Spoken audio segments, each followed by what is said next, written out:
اللہ کے رسول صلی اللہ تعالی علیہ وآلہ وسلم جب 25 سال کی عمر کو پہنچے تو سید خدیجہ الکبریٰ رضی اللہ تعالی عنہ سے آپ کی شادی ہوئی۔ آج کی ویڈیو میں ہم بات کریں گے کہ سیدہ خدیجہ کون تھی اور ان کی کیا شان و عظمت ہے اور دنیا میں اسلام پھیلانے میں ان کا کیا کردار ہے۔ اللہ کے رسول صلی اللہ تعالی علیہ وآلہ وسلم کا ساتھ انہوں نے کس طریقے سے دیا، اس مضمون میں ہم انہی امور پر روشنی ڈالیں گے۔ دوستو، ویڈیو میں آگے بڑھنے سے پہلے میری آپ لوگ سے چھوٹی سی گزارش ہے کہ اگر آپ ہمارے چینل دی گلوب ہسٹری پر نئے ہیں تو اسے سبسکرائب کرنے کے ساتھ ساتھ گھنٹی کے نشان کو پریس کر کے آل پر سیٹ کر دیں۔ دوستو، حضرت خدیجہ رضی اللہ تعالی عنہ کا تعلق خاندان قریش سے تھا۔ والدہ کا نام فاطمہ بنت زید تھا۔ قصہ پر پہنچ کر ان کا خاندان اللہ کے رسول صلی اللہ تعالی علیہ وآلہ وسلم کے ساتھ مل جاتا ہے۔ نام خدیجہ کنت ام ہند اور تیرا لقب تھا۔ والد کا نام خویلد بن اسد بن عبدالعزیز بن قصہ تھا، جو عرب کی نہایت مشہور تاجر اور قریش میں معزز اور نامور شخصیت تھے۔ مکہ مکرمہ میں آ کر اقامت اختیار کی، اپنے چچا عبداللہ بن قصہ کے حریف بنے اور یہی ان کی شادی فاطمہ بن زید سے ہوئی۔ سیدہ خدیجہ عام الفیل سے 15 سال قبل 556 میں پیدا ہوئی۔ سان شعور کو پہنچی تو پاکیزہ اخلاق بنا پر طاہر کے لقب سے مشہور ہوئی۔ باپ نے ان صفات کا لحاظ رکھ کر سیدہ خدیجہ کی شادی ابو حالہ بن نباش تمیمی سے کر دی۔ اس سے آپ کے ہاں حالہ اور ہند پیدا ہوئے۔ ابو حالہ زیادہ دیر زندہ نہ رہے۔ ان کی وفات کے بعد سیدہ کی شادی عتیق بن عید مخزومی سے ہوئی۔ اس سے ایک بیٹی ہندہ پیدا ہوئی، لیکن عتیق کے ساتھ نباہ نہ ہو سکا اور دونوں کی علیحدگی ہو گئی۔ حرب الفجار میں ان کے والد خویلد بھی لڑائی کے لیے نکلے اور مارے گئے۔ یہ عام الفیل سے 20 سال بعد کا واقعہ ہے۔ والد کی وفات کے بعد کاروبار کی تمام ذمہ داری انہوں نے اپنے اوپر لے لی۔ وہ اپنے بچوں کی تربیت کرتی اور کاروبار کے فروغ میں دلچسپی لیتی۔ کاروبار میں اس قدر ترقی اور وسعت ہوئی کہ دیکھتے ہی قریش کی مالدار ترین خاتون بن گئی۔ حضرت خدیجہ کا طریقہ کار یہ تھا تجارت میں کہ وہ محنتی، دیانتدار اور کھلجوئے افراد کا انتخاب کر کے مزاربت کی بنیاد پر مال تجارت ان کے سپرد کرتی اور یہ ان کے مال کو لے کر شام کی مارکیٹ میں فروخت کے لیے لے جاتے اور وہاں سے سامان خریدتے اور مکہ کے بازاروں میں فروخت کر دیتے، اور اس میں جو منافع ہوتا اس میں نصف ان کو دے دیا جاتا اور نصف حضرت خدیجہ رضی اللہ تعالی عنہ اپنے پاس رکھتی۔ اللہ کے رسول صلی اللہ تعالی علیہ وآلہ وسلم کی شہرت مکہ مکرمہ میں امین اور صادق کی تھی۔ مکہ والے کافروں کی صورت میں سفر کرتے، کافروں کی روانگی کے لیے ہفتوں انتظار ہوتا، تیاری کی جاتی، تمام تاجر اپنے سامان اونٹوں پر لاتے اور گرمیوں میں شام کا اور سردیوں میں یمن کا رخ کیا جاتا۔ سیدہ خدیجہ نے جب آپ صلی اللہ تعالی علیہ وآلہ وسلم کی دیانت اور شرافت، راسخ اور حسن اخلاق کا چرچا سنا تو آپ صلی اللہ تعالی علیہ وآلہ وسلم کو پیغام بھیجا کہ اگر آپ میرا مال تجارت شام لے جانا پسند فرمائیں تو مجھے بے حد خوشی ہوگی۔ جو معاوضہ میں دوسروں کو دیتی ہوں آپ کو اس سے زیادہ دوں گی۔ آپ صلی اللہ تعالی علیہ وآلہ وسلم نے یہ پیشکش بخوشی قبول فرما لی اور قافلے کے عمراء شام کی طرف روانہ ہوئے۔ سیدہ خدیجہ رضی اللہ تعالی عنہ کا بڑا وفادار اور سمجھدار غلام یسرا بھی اس سفر میں آپ صلی اللہ تعالی علیہ وآلہ وسلم کے عمراء تھا۔ آپ صلی اللہ تعالی علیہ وآلہ وسلم قافلے کے عمراء شام تشریف لے گئے۔ وہاں وافر مقدار میں نفع حاصل ہوا۔ سفر کے دوران یسرا نے بعض عجیب و غریب مناظر کا مشاہدہ کیا۔ وہ آپ صلی اللہ تعالی علیہ وآلہ وسلم کے حسن اخلاق، طرز کلام، سنجیدگی، خندہ پیشانی اور شیرینی گفتار، دیانت و امانت اور حسن معاملہ سے اس قدر متاثر ہوئے کہ آپ صلی اللہ تعالی علیہ وآلہ وسلم کا دل و جان سے گرویدہ ہو گیا۔ اس نے مکہ پہنچ کر سفر کی مکمل رویداد سیدہ خدیجہ رضی اللہ تعالی عنہ کے گوش گزار کی۔ ادھر سیدہ خدیجہ آپ صلی اللہ تعالی علیہ وآلہ وسلم کے حالات و واقعات، اخلاق عالیہ سے بخوبی آگاہ تھی۔ وہ عمر کی 40 برس کی تھی ان کی دولت و ثروت اور شریفانہ اخلاق نے تمام قریش کو اپنا گرویدہ بنا لیا تھا۔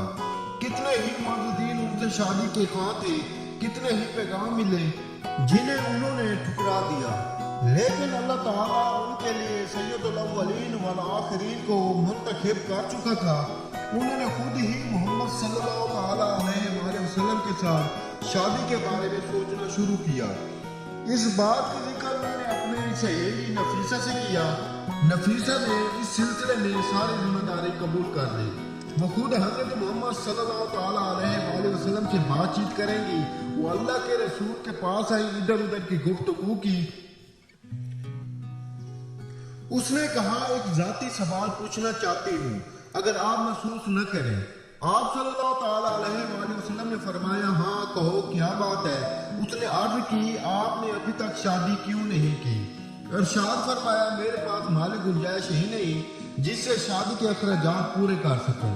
اس نے کہا، اگر میں آپ کو ایک مالدار اعلیٰ حسب و نسب والی حسین و جمیل خاتون کی نشاندہی کروں جو آپ سے شادی کرنے کی رغبت بھی رکھتی ہو تو آپ کا کیا خیال ہے؟ آپ صلی اللہ تعالیٰ علیہ وآلہ وسلم نے پوچھا، وہ کون ہے؟ جواب ملا، سیدہ خدیجہ بنت خویلد۔ آپ صلی اللہ تعالیٰ علیہ وآلہ وسلم نے بھی اس پر موافقت ظاہر فرما دی۔ اس دور میں عرب میں عورتوں کو یہ آزادی حاصل تھی کہ یہ شادی کے متعلق خود گفتگو کر سکتی تھی۔ سیدہ خدیجہ کے والد خویلد جو کہ وفات پا چکے تھے، تاہم ان کے چچا عمرو بن اسد زندہ تھے۔ آپ صلی اللہ تعالیٰ علیہ وآلہ وسلم چچا سردار ابو طالب اور امیر حمزہ عمرو کے پاس شادی کا پیغام لے کر گئے تو پھر شادی کی تاریخ مقرر ہوئی۔ تمام نسائے قریش سیدہ خدیجہ کے مکان پر آئے۔ سیدہ خدیجہ کے خاندان کے لوگ بھی جمع تھے۔ سردار ابو طالب نے خطبہ نکاح پڑھایا۔ عمرو بن اسد کے مشورے سے 500 درہم مہر مقرر پایا۔ وعدے رہے کہ ایک درہم 3.7 گرام چاندی کے برابر تھا۔ یہ قریباً 1 کلو 850 گرام چاندی بنتی ہے۔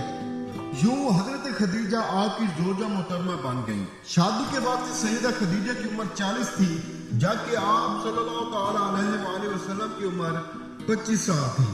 یہ بعث نبوی سے 15 سال پہلے کی بات ہے۔ اللہ کے رسول صلی اللہ تعالیٰ علیہ وآلہ وسلم کا یہ پہلا نکاح تھا۔ اس کے بعد آپ صلی اللہ تعالیٰ علیہ وآلہ وسلم فکر معیشت سے آزاد ہو کر ذکر الہی میں ہم تن مصروف ہو گئے۔ پانی کی مشک اور ستو کی تھیلی لے کر غار ہرا میں عبادت کیا کرتے۔ آپ صلی اللہ تعالیٰ علیہ وآلہ وسلم کی واپسی تک سیدہ خدیجہ الکبریٰ پانی اور ستو تیار کر چھوڑتی۔ اللہ کے رسول صلی اللہ تعالیٰ علیہ وآلہ وسلم کی ساری اولاد سوائے ابراہیم کے سیدہ خدیجہ سے ہوئی۔ سب سے پہلے قاسم پیدا ہوئے، جن کے نام پر اللہ کے رسول کی کنیت ابو القاسم ہے۔ پھر عبداللہ پیدا ہوئے، انہی کا لقب طیب و طاہر ہے۔ پھر زینب، رقیہ، ام کلثوم اور پھر فاطمہ۔ بیٹی بچپن میں ہی وفات پا گئے۔ شادی کے 15 سال بعد اللہ کے رسول صلی اللہ تعالیٰ علیہ وآلہ وسلم کے سر پر تاج نبوت رکھا گیا۔ غار ہرا میں جبرائیل علیہ السلام کا وحی لے کر آنا کوئی معمولی واقعہ نہ تھا۔ اللہ کے رسول صلی اللہ تعالیٰ علیہ وآلہ وسلم گھبرائے ہوئے گھر تشریف لائے اور سیدہ خدیجہ سے فرمایا، مجھے کپڑا اڑاؤ، مجھے کپڑا اڑاؤ۔ چنانچہ انہوں نے آپ صلی اللہ تعالیٰ علیہ وآلہ وسلم کو کپڑا اڑایا۔ جب گزرے ہوئے لمحات کی ہیبت کم ہوئی تو سیدہ خدیجہ سے تمام واقعہ بیان فرمایا۔ پھر آپ صلی اللہ تعالیٰ علیہ وآلہ وسلم نے فرمایا، یہ مجھے کیا ہو گیا ہے؟ مجھے تو اپنی جان کا ڈر لگتا ہے۔ قارئین کرام سیدہ خدیجہ کا جواب سنیں۔ یہ جواب ان کی ذہانت، فطانت اور اللہ کے رسول صلی اللہ تعالیٰ علیہ وآلہ وسلم سے اعلیٰ درجے کی محبت کو ظاہر کرتا ہے۔ انہوں نے کہا، قطعاً نہیں، واللہ آپ صلی اللہ تعالیٰ علیہ وآلہ وسلم کو اللہ تعالیٰ ہرگز رسوا نہ کرے گا۔ آپ صلی اللہ تعالیٰ علیہ وآلہ وسلم صلہ رحمی کرتے ہیں، کمزوروں کا بوجھ اٹھاتے ہیں، بے وسیلہ لوگوں کا بندوبست کرتے ہیں، مہمان کی میزبانی کرتے ہیں اور سچائی کی راہ میں لوگوں کو پہنچنے والی مشکلات دور کرنے میں ان کی مدد کرتے ہیں۔ اس کے بعد آپ صلی اللہ تعالیٰ علیہ وآلہ وسلم اپنے چچا زاد بھائی ورقہ بن نوفل کے پاس لے گئے۔ یہ دور جاہلیت میں عیسائی ہو گئے تھے۔ اس وقت بہت بوڑھے اور نابینا ہو چکے تھے۔ انہوں نے اللہ کے رسول صلی اللہ تعالیٰ علیہ وآلہ وسلم کو تسلی دی اور تاج نبوت سر پر رکھے جانے کی خوشخبری سنائی۔ یہ بات بلا شبہ متفق ہے کہ اللہ کے رسول صلی اللہ تعالیٰ علیہ وآلہ وسلم پر سب سے پہلے ایمان لانے والی سیدہ خدیجہ الکبریٰ ہی تھیں۔ یہ عذاب دنیا بھر کی خواتین کے لیے قابل فخر ہے کہ نسل انسانی میں آپ صلی اللہ تعالیٰ علیہ وآلہ وسلم کی نبوت اور رسالت پر ایمان لانے والی پہل کرنے والی ایک خاتون تھی۔ جیسے ہی ان کو اسلام کی دعوت دی گئی فوراً انہوں نے قبول کر لیا۔ کوئی دوسرا شخص ان سے بڑھ کر آپ صلی اللہ تعالیٰ علیہ وآلہ وسلم کے دعوے کی صداقت کا فیصلہ نہیں کر سکتا تھا۔ انہوں نے صرف نبوت کی تصدیق نہیں کی بلکہ ازواج اسلام میں آپ صلی اللہ تعالیٰ علیہ وآلہ وسلم کی سب سے بڑی معین و مددگار بھی ثابت ہوئی۔ سیدہ خدیجہ رضی اللہ تعالیٰ عنہا نبوت کے ابتدائی دنوں سے ہی نبی کریم صلی اللہ تعالیٰ علیہ وآلہ وسلم کی معیت میں نماز ادا کیا کرتے تھیں۔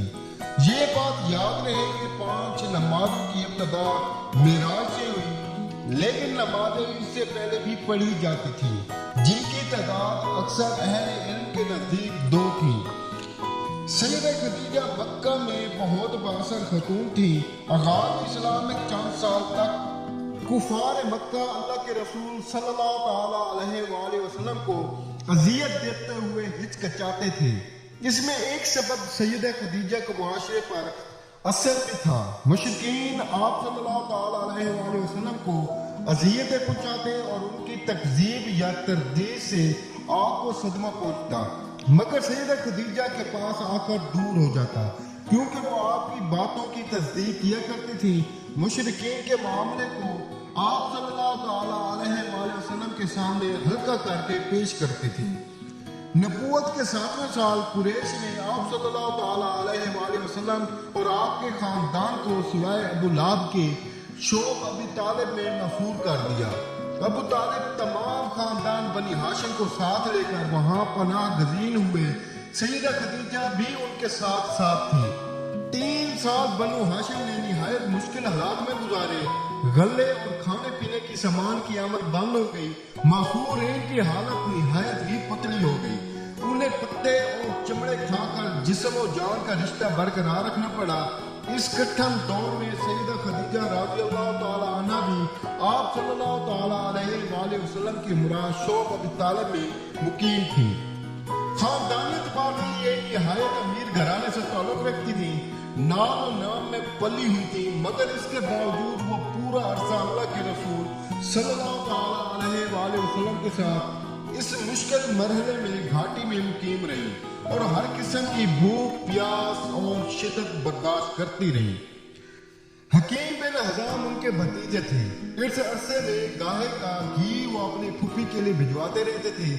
ایک بار ابو جہل سے ان کا سابقہ پڑ گیا، وہ غلہ روکنے پر اڑ گیا، لیکن ابو الجندری نے مداخلت کی اور حکیم بن حزام اپنی پھوپھی کے پاس گھی بھجوانے میں کامیاب رہے۔ اللہ کے رسول صلی اللہ تعالیٰ علیہ وآلہ وسلم نے دنیا اور آخرت میں برگزیدہ 4 خواتین میں سے ایک سیدہ خدیجہ کو شمار کیا ہے۔ ایک مرتبہ اللہ کے رسول صلی اللہ تعالیٰ علیہ وآلہ وسلم نے سیدہ خدیجہ کی تعریف ان الفاظ میں بیان فرمائی: وہ مجھ پر ایمان لائی جب اوروں نے کفر اختیار کیا، انہوں نے میری تصدیق کی جب اوروں نے مجھے جھٹلایا، انہوں نے مجھے اپنے مال میں شریک کیا جب اوروں نے مجھے کسب مال سے روکا۔ اللہ تعالیٰ نے مجھے ان کے بطن سے اولاد دی جبکہ کسی دوسری بیوی نے اولاد نہیں دی۔ ام المؤمنین سیدہ عائشہ رضی اللہ تعالیٰ عنہ فرماتی ہیں، ایک بار حسانہ مزنیہ آپ صلی اللہ تعالیٰ علیہ وآلہ وسلم سے ملنے آئے۔ آپ صلی اللہ تعالیٰ علیہ وآلہ وسلم نے نہایت محبت سے اس کا حال دریافت کرتے ہوئے فرمایا: ہمارے بعد تمہارا کیا حال رہا؟ وہ چلی گئی تو میں نے پوچھا یہ بڑھیا کون تھی جس سے ایسی عنایت سے آپ صلی اللہ تعالیٰ علیہ وآلہ وسلم باتیں فرماتے رہے؟ ارشاد ہوا یہ خدیجہ کی سہیلی تھی، اسے خدیجہ کے ساتھ بہت زیادہ محبت تھی۔ سیدہ خدیجہ رضی اللہ تعالیٰ عنہ کا ایک اعزاز یہ بھی ہے کہ انہیں اللہ کے رسول صلی اللہ تعالیٰ علیہ وآلہ وسلم کی زبان ابدا سے متعدد بار جنت کی خوشخبری بھی ملی ہے۔ صحیح بخاری میں سیدنا ابو ہریرہ سے روایت ہے کہ آپ صلی اللہ تعالیٰ علیہ وآلہ وسلم نے ارشاد فرمایا کہ میرے پاس جبرائیل علیہ السلام آئے اور مجھے بتایا کہ آپ کی زوجہ محترمہ سیدہ خدیجہ برتن اٹھائے آ رہی ہیں، اس میں کھانے پینے کا سامان ہے۔ جب وہ آپ کے پاس آئے تو اسے اللہ رب العزت کا اور میرا سلام کہنا اور اسے جنت میں ایک ایسے گھر کی بشارت دینا جو ہیرے سے بنا ہوگا اور اس پر یاقوت سے مینہ کاری کی گئی ہوگی، نہ اس میں کوئی شور و غوغا ہوگا اور نہ ہی کوئی محنت و مشقت ہوگی۔ قارئین کرام، رسول اللہ صلی اللہ تعالیٰ علیہ وآلہ وسلم کا گھرانہ کتنا مقدس اور مبارک تھا اور اس گھر کے افراد میں کس قدر بہمی اور محبت تھی کہ رسول اللہ صلی اللہ تعالیٰ علیہ وآلہ وسلم سیدہ خدیجہ کی سہیلیوں اور آپ کی بہنوں سے بہت زیادہ عمدہ سلوک کیا کرتے تھے۔ یہ سلسلہ سیدہ کی وفات کے بعد بھی جاری و ساری رہا۔ آئیے چند واقعات پر نظر ڈالتے ہیں۔ سیدنا انس رضی اللہ تعالیٰ عنہ فرماتے ہیں کہ رسول اللہ صلی اللہ تعالیٰ علیہ وآلہ وسلم کے پاس جب کوئی چیز لائی جاتی تو آپ صلی اللہ تعالیٰ علیہ وآلہ وسلم فرماتے یہ چیز فلاں عورت کے گھر پہنچا دو، وہ خدیجہ کی سہیلی تھی۔ سیرت نگاروں نے لکھا ہے کہ اللہ کے رسول صلی اللہ تعالیٰ علیہ وآلہ وسلم قربانی کرتے یا کوئی جانور ذبح کرتے تو سب سے پہلے سیدہ خدیجہ کی سہیلیوں کو گوشت بھیجتے اور بعد میں کسی اور کو دیتے۔ یہ محبت و تعلق اس قدر تھا جب کوئی سیدہ کا رشتہ دار رسول اکرم صلی اللہ تعالیٰ علیہ وآلہ وسلم کے پاس آتا تو آپ اس کی بے حد خاطر و مدارت فرمایا کرتے تھے۔ اللہ کے رسول صلی اللہ تعالیٰ علیہ وآلہ وسلم سے نکاح کے بعد سیدہ خدیجہ تقریباً 25 سال تک زندہ رہی۔ اس مدت میں انہوں نے رسول اللہ صلی اللہ تعالیٰ علیہ وآلہ وسلم کے ساتھ بڑے بڑے ہولناک مسائل کا نہایت خندہ پیشانی سے سامنا کیا۔ اللہ کے رسول صلی اللہ تعالیٰ علیہ وآلہ وسلم کی رفاقت و جان نثاری کا حق ادا کر دیا۔ ان کے اسلام لانے کے بعد آپ صلی اللہ تعالیٰ علیہ وآلہ وسلم کے دیگر رشتہ داروں میں بھی اسلام کی تڑپ پیدا ہوئی اور ان میں سے اکثر اسلام کی نعمت سے بہرہور ہوئے۔ اور پھر ہم دیکھتے ہیں کہ آپ کی زیر پرورش بچوں میں سیدنا علی رضی اللہ تعالیٰ عنہ، بڑوں میں سیدنا ابو بکر صدیق رضی اللہ تعالیٰ عنہ اور غلاموں میں سیدنا زید بن حارثہ رضی اللہ تعالیٰ عنہ سب سے پہلے اسلام لاتے ہیں۔ جیسے جیسے اسلام کی روشنی پھیلتی گئی لوگ مسلمان ہوتے چلے گئے۔ اس دوران سیدہ خدیجہ کو اسلام کی وسعت پذیری سے بے حد مسرت ہوتی تھی۔ وہ اپنے غیر مسلم عزیز و اقارب کی طعن و تشنیع کی پرواہ کیے بغیر تبلیغ حق میں خود کو رسول اکرم صلی اللہ تعالیٰ علیہ وآلہ وسلم کی دست بازو ثابت کرتی رہی تھی۔ انہوں نے اپنا تمام مال و زرع اسلام پر نچھاور کر دیا، اپنی ساری دولت و یتیموں اور بیواؤں میں تقسیم کر دی۔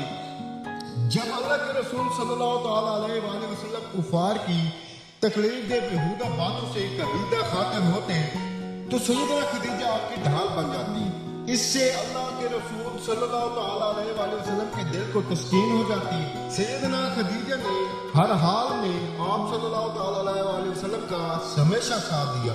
ان کی یہی ہمدردی، دل رسولی اور جان نثاری تھی کہ اللہ کے رسول صلی اللہ تعالیٰ علیہ وآلہ وسلم بھی ان سے بے پناہ محبت فرماتے۔ سیدنا خدیجہ رضی اللہ تعالیٰ عنہ کو ایک اعزاز یہ بھی حاصل ہے کہ جب تک وہ زندہ رہی اللہ کے رسول صلی اللہ تعالیٰ علیہ وآلہ وسلم نے کوئی دوسرا نکاح نہیں کیا۔ سیدنا خدیجہ جہاں اولاد کی پرورش نہایت حسن و خوبی سے کر رہی تھی، وہاں امور خانہ داری کی ذمہ داری بھی نہایت احسن طریقے سے پوری کر رہی تھی۔ دولت و ثروت کی مالکہ ہونے کے باوجود وہ اللہ کے رسول صلی اللہ تعالیٰ علیہ وآلہ وسلم کے بے نفس و نفیس خدمت کیا کرتی۔ دوستوں، نبوت کے 10ویں سال میں یہ ظالمانہ محاصرہ ختم ہوا، لیکن سیدہ کی صحت پر اس کا اتنا غلط اثر پڑا کہ اس کے بعد آپ زیادہ دن تک زندہ نہ رہی۔ رمضان المبارک میں یا اس سے کچھ پہلے بیمار ہوئی۔ آپ صلی اللہ تعالیٰ علیہ وآلہ وسلم نے ان کے علاج و معالجہ میں کوئی کسر نہ اٹھا رکھی، مگر موت ایک اٹل حقیقت ہے۔ 11 رمضان 10 نبوی کو سیدہ خدیجہ نے دائی اجل کو لبیک کہا۔ اس وقت ان کی عمر تقریباً 65 سال تھی۔ مکہ مکرمہ کے قبرستان حجور میں دفن ہوئی۔